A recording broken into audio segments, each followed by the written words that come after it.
तो chromatography basically एक separation technique भी है, और सेपरेशन टेक्निक के साथ साथ ये एनालिटिकल टेक्निक भी है, और प्योरिफिकेशन टेक्निक भी है। एनालिटिकल तो है ही है। बेसिकली क्रोमेटोग्राफी दो काम कर रहा होता है, एक चीज़ों को सेपरेट भी कर रहा होता है, और ये प्योरिफिकेशन भी हम इससे फाइंड आउट कर सकते हैं। समझ आ रही है बात?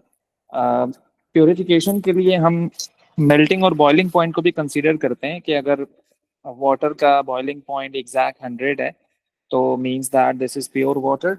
और अगर किसी भी चीज़ का मेल्टिंग पॉइंट अगर आप देख रहे हो, मेल्टिंग पॉइंट भी अगर फिक्स आपको मिल रहा है, तो इट मीन्स दैट कि वो भी क्या है, प्योर सब्सटेंस है। तो मेल्टिंग और बॉइलिंग पॉइंट के थ्रू भी फाइंड आउट करते हैं प्योरिटी, और क्रोमेटोग्राफी के थ्रू भी हम फाइंड आउट करते हैं किसी भी चीज़ की impurity. Okay. So chromatography in which components are separated because of different interaction with mobile phase and stationary phase. अब ये मोबाइल फेज और स्टेशनरी फेज क्या है, इसको हम थोड़ा सा देख लेते हैं। कि सबसे पहले तो मोबाइल फेज की बात करते हैं कि what is mobile phase. Mobile phase क्या करेगा आपका, अगर आपको याद हो आईजीसीएसई में भी आपने क्रोमेटोग्राफी डिस्कस की हुई है। तो मोबाइल फेज के लिए लेट्स सपोज मेरे पास ये क्रोमेटोग्राफी पेपर है इस तरह का। ओके। ये मेरे पास क्रोमेटोग्राफी पेपर है। हम क्या करते थे, लाइन ड्रॉ करते थे पेंसिल से। यहाँ पर हम अपना स्पॉट लगाते थे, और इस फिल्टर पेपर को हम डिप करते थे सॉल्वेंट में। ओके, सॉल्वेंट में डिप करते थे, और आफ्टर सम टाइम हमें यहाँ पर कुछ स्पॉट्स नजर आ रहे होते थे कुछ इस तरह से। ओके। फिर हम क्या करते थे, उन स्पॉट्स की आरएफ वैल्यू फाइंड आउट करते थे। अगर आप नोट करो तो ये जो सॉल्वेंट हमारे पास है, सम टाइम ये वाटर होता है और सम टाइम ये कोई भी नॉन पोलर सॉल्वेंट होता है, ऑर्गेनिक सॉल्वेंट होता है।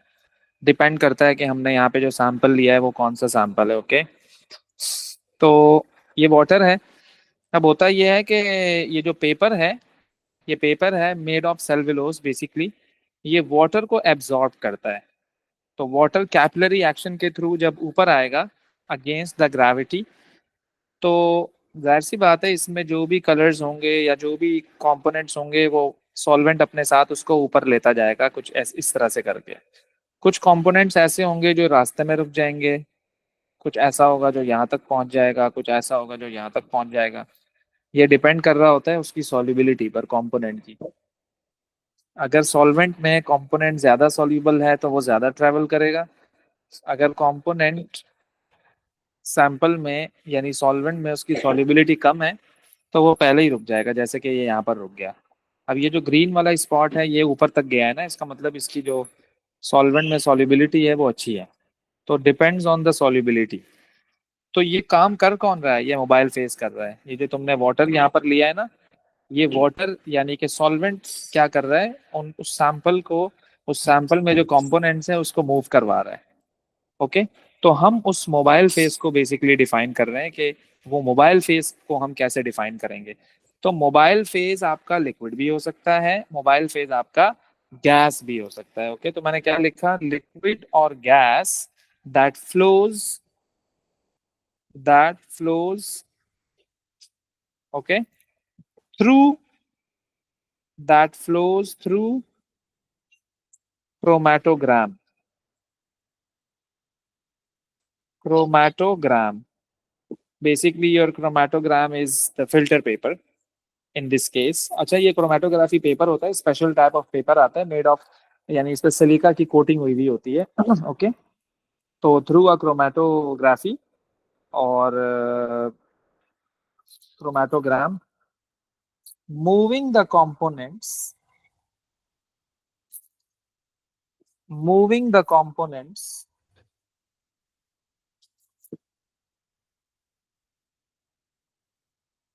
Moving the components okay to be separated,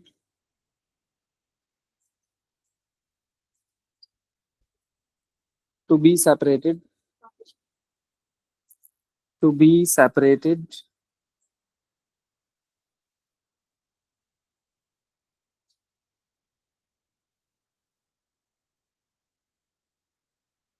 at different rates, at different rates.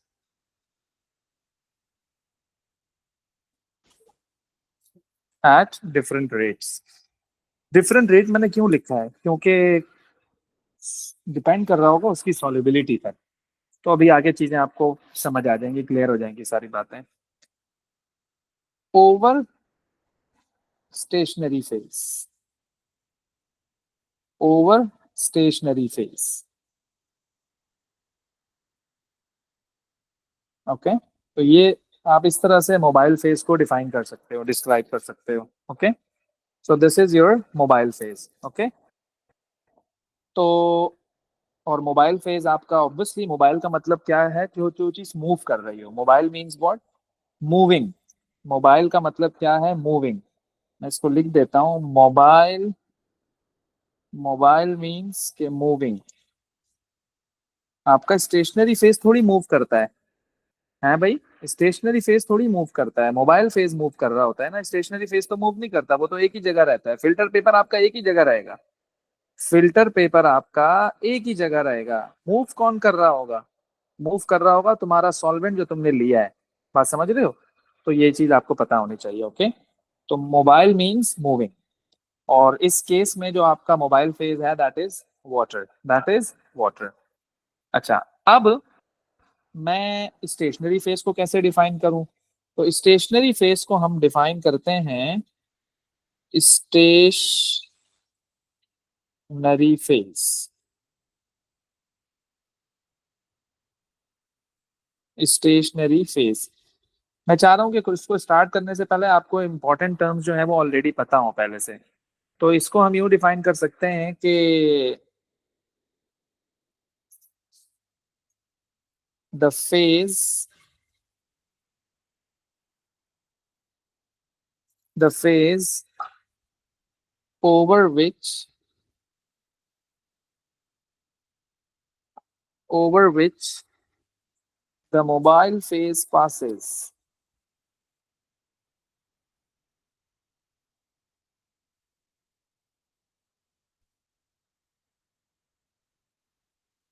The mobile phase passes is called stationary phase. Obvious सी बात है, स्टेशनरी फेज को ही डिफाइन कर रहे हैं हम। ओके, अच्छा, हमारे उसमें डिफरेंट तरह की क्रोमेटोग्राफीज हैं जो हमें डिस्कस करनी है। ओके, तो वो भी हम साथ साथ बता दें आपको कि अगर आपका स्टेशनरी फेज जो है वो लिक्विड है, स्टेशनरी फेज अगर आपका लिक्विड है, तो फिर कौन सी क्रोमेटोग्राफी होगी? अगर स्टेशनरी फेज आपका सॉलिड हो, फिर कौन सी क्रोमेटोग्राफी होगी?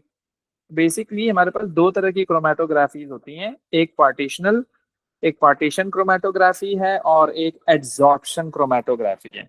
एक पार्टीशन है और एक एड्सॉर्प्शन है। तो मैं दोनों को यहाँ डिफाइन कर देता हूँ। ओके, तो number one, we have adsorption, adsorption chromatography.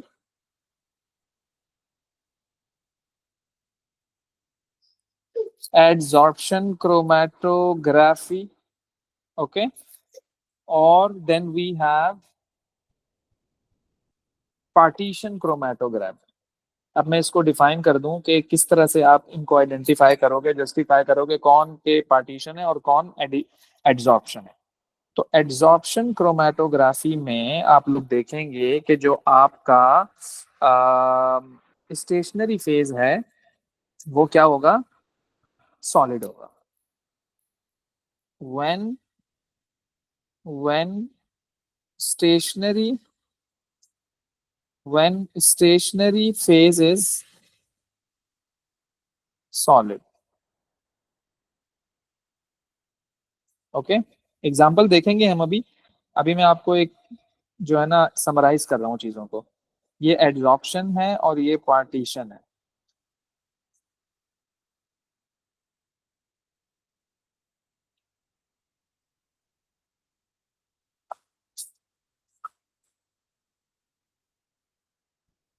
ये क्या है? पार्टीशन। ओके, अब इसमें स्टेशनरी फेज क्या होगा?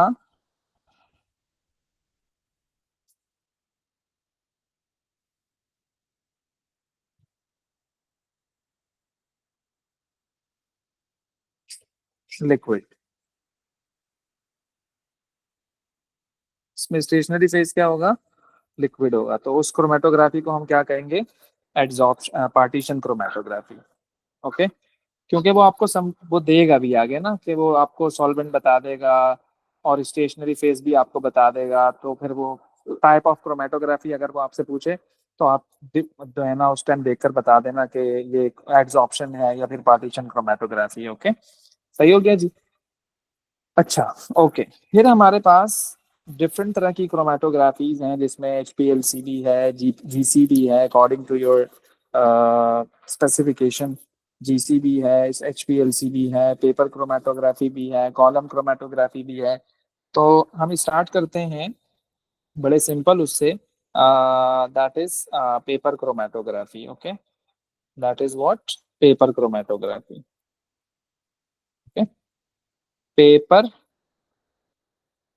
Paper chromatography.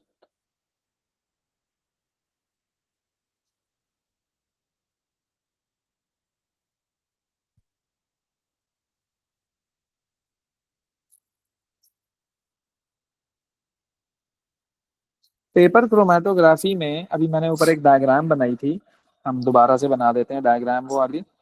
इसी को ही मैं कॉपी पेस्ट कर लेता हूँ। बेसिकली ये पेपर क्रोमेटोग्राफी है। ओके, ये क्या है? पेपर क्रोमेटोग्राफी है। इसको हम यहाँ पेस्ट कर देते हैं।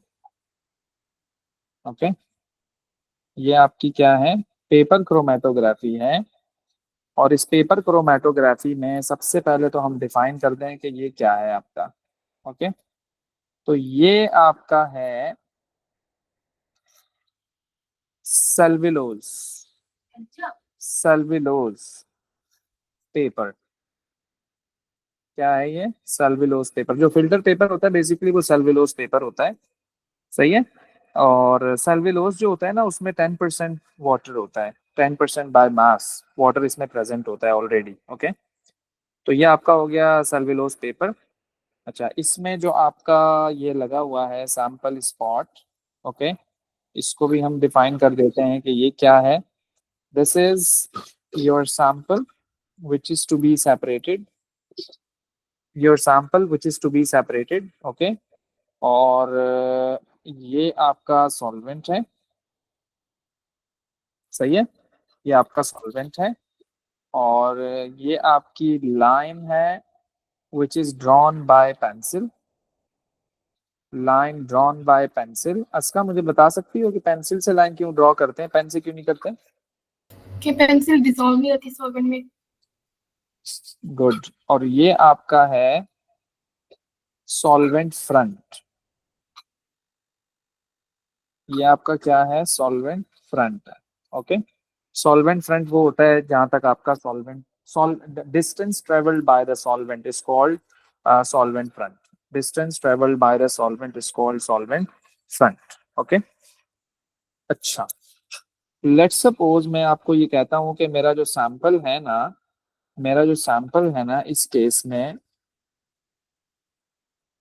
सैंपल मेरा मिक्सचर है,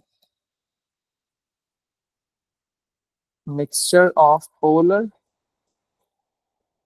एंड नॉन पोलर। उसको मैं क्या देता हूँ? X and Y. X and Y. X जो है वो पोलर है और जो वाई है वो क्या है? नॉन पोलर है। लेट्स सपोज वाई मेरा हो सकता है हेक्सेन ले लो, हेक्सेन भी नॉन पोलर सब्सटेंस होता है। ओके, अच्छा।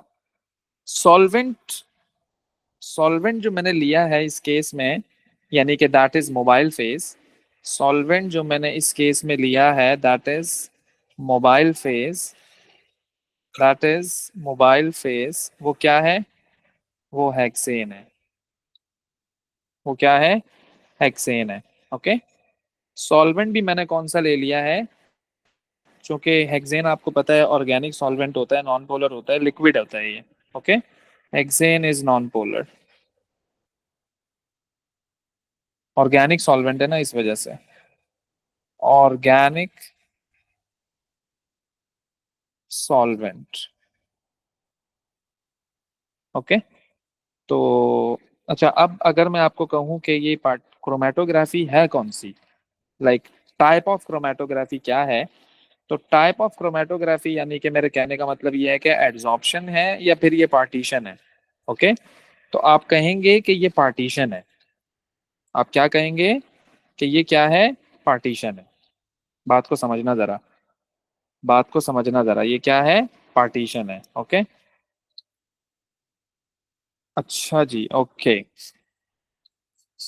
अच्छा, मैं थोड़ी देर के लिए इसको हटा देता हूँ यहाँ से, क्योंकि पहले हम सॉल्वेंट को डिस्क्राइब कर लें सही तरह उससे ना, कि ये जो सेल्युलोज था, ये जो सेल्युलोज था जिसको हमने कहा था, इस सेल्युलोज में क्या होता है, मैंने आपको क्या बोला था, 10% वाटर होता है इसमें, 10% वाटर होता है इसमें। ओके, तो इन शॉर्ट मैं कह सकता हूं कि जो आपका वाटर है, that is your stationary phase, that is your stationary phase. और ये जो स्टेशनरी फेज है आपका, ये क्या है, लिक्विड है, पोलर है। क्या है ये, पोलर है, और वाटर है भी लिक्विड। सेट हो गया जी। और जो आपने सॉल्वेंट लिया है, जो आपने सॉल्वेंट लिया है, मैं अलग से इसको लिख दूं, दैट इज हेक्सेन। ये आपने क्या लिया है, एज अ सॉल्वेंट लिया है, एज अ मोबाइल फेज लिया है, और ये क्या है, नॉन पोलर है। समराइज हो जाएंगी चीजें, समझ आ जाएगा आराम से। ये क्या है, नॉन पोलर है। ओके, अच्छा, अब जो मैंने सैंपल अप्लाई किया है, वो जब सेपरेट हुआ तो उसने आपको दो कंपोनेंट्स दिए। एक कंपोनेंट को मैंने कहा वो ये है, एक कंपोनेंट ये है, और दूसरा कंपोनेंट ये है। इसको मैं कह देता हूँ ए, और इसको मैं कह देता हूँ कि ये क्या है, बी है। ओके, सेट हो गया। अब हुआ क्या इसमें कि जो बी है आपका, उसने कम डिस्टेंस ट्रेवल किया है, बी ने कम डिस्टेंस ट्रेवल किया है, और ए ने ज्यादा डिस्टेंस ट्रेवल किया है। इसका क्या मतलब है, इसका क्या मतलब है, ए ने ट्रेवल्ड ट्रेवल्ड मोर डिस्टेंस, ट्रेवल्ड मोर डिस्टेंस। क्यों, कि इसकी जो एफिनिटी है, इसकी जो एफिनिटी है टूवर्ड्स सॉल्वेंट वो ज्यादा है, टूवर्ड्स सॉल्वेंट यानी कि मोबाइल फेज वो ज्यादा है। सेट है, टूवर्ड्स सॉल्वेंट यानी कि मोबाइल फेज क्या है, ज्यादा है। तो मोर एफिनिटी मुझे लिखना चाहिए, मोर एफिनिटी टूवर्ड्स सॉल्वेंट यानी कि मोबाइल फेज, मोर एफिनिटी। ओके, और जो आपका बी है, बी को अगर आप देखो तो इसने travelled less distance, travelled less distance. Okay, क्यों, क्यों ट्रेवल्ड लेस डिस्टेंस, तो मैं कह सकता हूं इसकी लेस एफिनिटी है, less affinity towards solvent, that is mobile phase,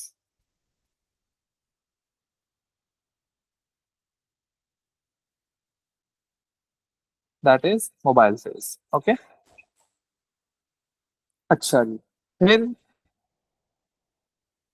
एक चीज और नोट करो आप, कि आपका जो सॉल्वेंट था वो नॉन पोलर था, आपका जो सॉल्वेंट था वो नॉन पोलर था। बात को समझना जरा गौर से, अब थोड़ी टेक्निकल बात कर रहा हूँ। तो नॉन पोलर सॉल्वेंट अगर किसी कंपोनेंट को ऊपर लेके जा रहा है, तो मतलब उस कंपोनेंट की एफिनिटी उस पर्टिकुलर सॉल्वेंट में ज्यादा है। तो हम प्रिडिक्ट कर सकते हैं, हम प्रिडिक्ट कर सकते हैं क्या, हम कह सकते हैं कि जो आपका ए है वो that is more non polar, क्योंकि लाइक डिसॉल्व लाइक ना, पोलर पोलर में डिसॉल्व होता है, नॉन पोलर नॉन पोलर में डिसॉल्व होता है। और जो आपका बी है वो मोर पोलर है। कैसे पहचाना मैंने, क्योंकि वो ऊपर गया ही नहीं, वो ऊपर गया ही नहीं, उसने सॉल्वेंट का साथ छोड़ दिया। क्योंकि दोनों की नेचर डिफरेंट थी। सॉल्वेंट आपका नॉन पोलर था, बी पोलर होगा, तभी तो पोलर नॉन पोलर में डिसॉल्व नहीं हुआ, तो वो नीचे ही रह गया। तो ये भी एक इम्पॉर्टेंट फैक्टर है, one of the important factor कि आप इसको आइडेंटिफाई कर सकते हो। ओके, टाइप ऑफ क्रोमेटोग्राफी अगर मैं इसकी बात करूं तो टाइप ऑफ क्रोमेटोग्राफी जो आपका होगा, टाइप ऑफ क्रोमेटोग्राफी, इसकी बात कर रहा हूँ, इसी की मैं, वो है आपका पार्टीशन। क्या है? पार्टीशन। अब आप बोलोगे क्यों भाई, ये पेपर तो सॉलिड है। क्रोमेटोग्राफी वो इसलिए क्योंकि इस पेपर में जो वाटर है, इस पेपर में जो वाटर है वो वाटर लिक्विड है ना, इस पेपर में जो वाटर है वो वाटर लिक्विड है। तो तभी हम इसको क्या कह रहे हैं, पार्टीशन क्रोमेटोग्राफी, क्योंकि पार्टीशन क्रोमेटोग्राफी में जो आपका स्टेशनरी फेज होता है वो क्या होता है, लिक्विड है। तो बेसिकली जो सेलुलोज पेपर है उसने उसको ट्रैप किया हुआ है, तो वो एज अ यूं समझ लो कि लेट सपोज इलेक्ट्रोड्स होते हैं ना, हम मेटल इलेक्ट्रोड यूज कर रहे होते हैं, ग्राफाइट इलेक्ट्रोड यूज कर रहे होते हैं, तो बेसिकली वो अपनी सरफेस प्रोवाइड कर रहा होता है ताकि वहां ऑक्सीडेशन और रिडक्शन हो सके। बात को समझिएगा जरा, ओके, ताकि ऑक्सीडेशन और रिडक्शन हो सके। ओके, तो इसलिए इसका जो टाइप ऑफ क्रोमेटोग्राफी है वो पार्टीशन क्रोमेटोग्राफी है। Partition chromatography, partition.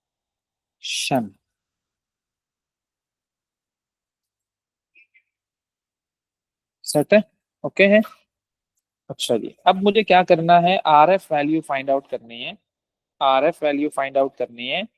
Are F value का फॉर्मूला क्या होता है, distance travelled bye, distance travelled by the spot divided by distance travelled by the solvent.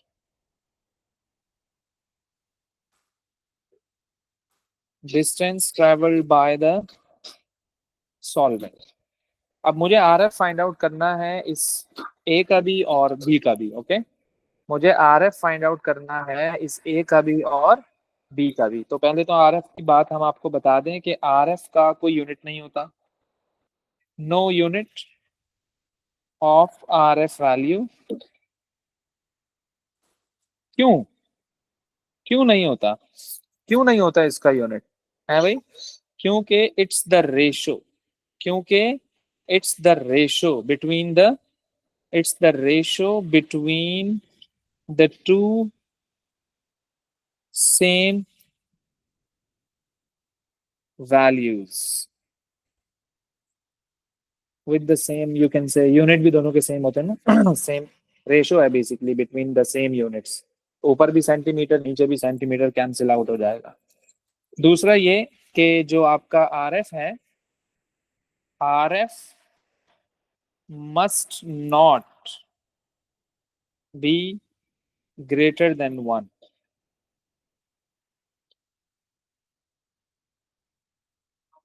ये इंपॉर्टेंट चीज है। ओके,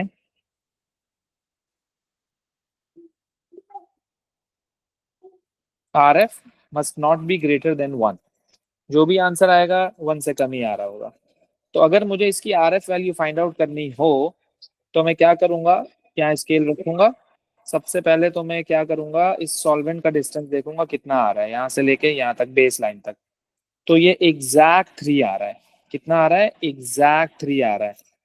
तो मैंने लिख लिया एक जगह डाटा कि जो आपका distance travelled by the solvent है वो कितना है, 3 है। ओके, तो आर एफ, तो R F of, R F of yellow spot, या चलो ब्लू का पहले निकाल लेते हैं। R F of blue spot is equal to distance travelled by the blue spot. वो कितना है वो देख लेते हैं हम। Distance travelled by the blue spot is, अगर आप इसको एक्यूरेट देखो, distance, oh my God, distance travelled by the blue spot is, वो कितना आ रहा है आपके पास, वो आ रहा है 0.9 समथिंग, 0.9 समथिंग, तो मैं ले लेता हूँ इसको 0.9। और आपका जो distance travel by the solvent आ रहा था वो कितना आ रहा था, 3 आ रहा था। दोनों को डिवाइड कराओगे तो आपके पास एक आर एफ वैल्यू आ जाएगी। अच्छा, अब मुझे आर एफ फाइंड आउट करना है ऑफ येलो स्पॉट का। अब मुझे आर एफ फाइंड आउट करना है ऑफ येलो स्पॉट। अब येलो स्पॉट का मुझे डिस्टेंस मेजर करना है, तो मैं क्या करूंगा,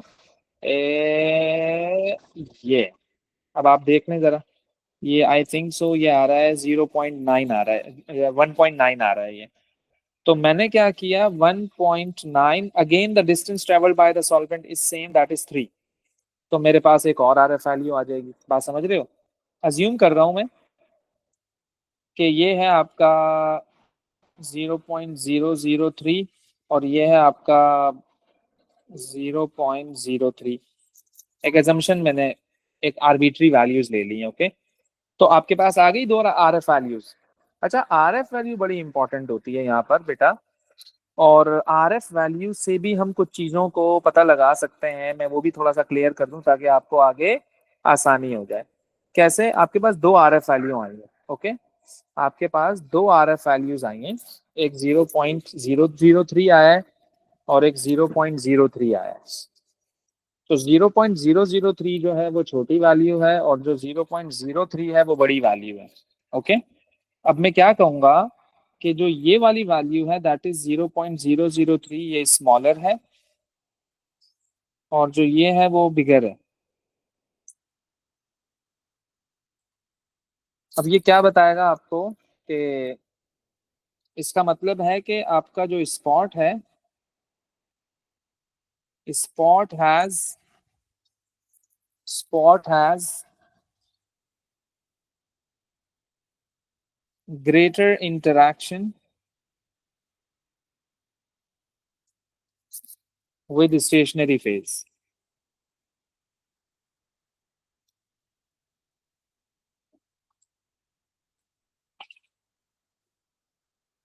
Spot has greater interaction with stationary phase. Okay, तो इसका मतलब क्या है कि जो आपका स्टेशनरी फेज था वो इसमें क्या था, लिक्विड वाटर था, वाटर पोलर था आपका।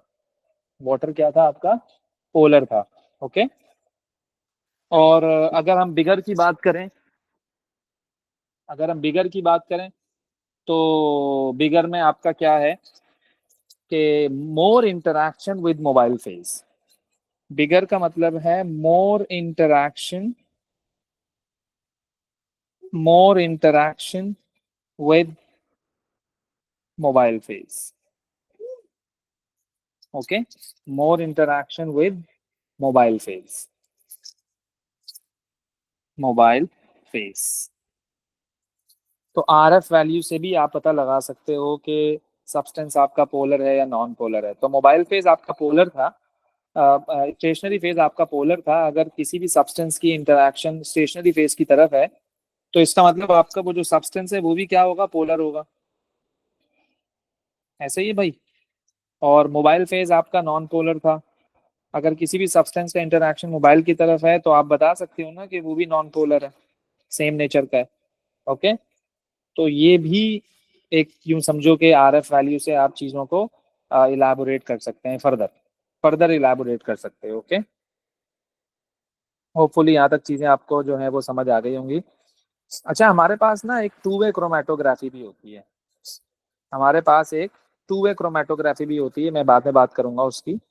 पहले हम बात कर लेते हैं थिन लेयर क्रोमेटोग्राफी की, टीएलसी की।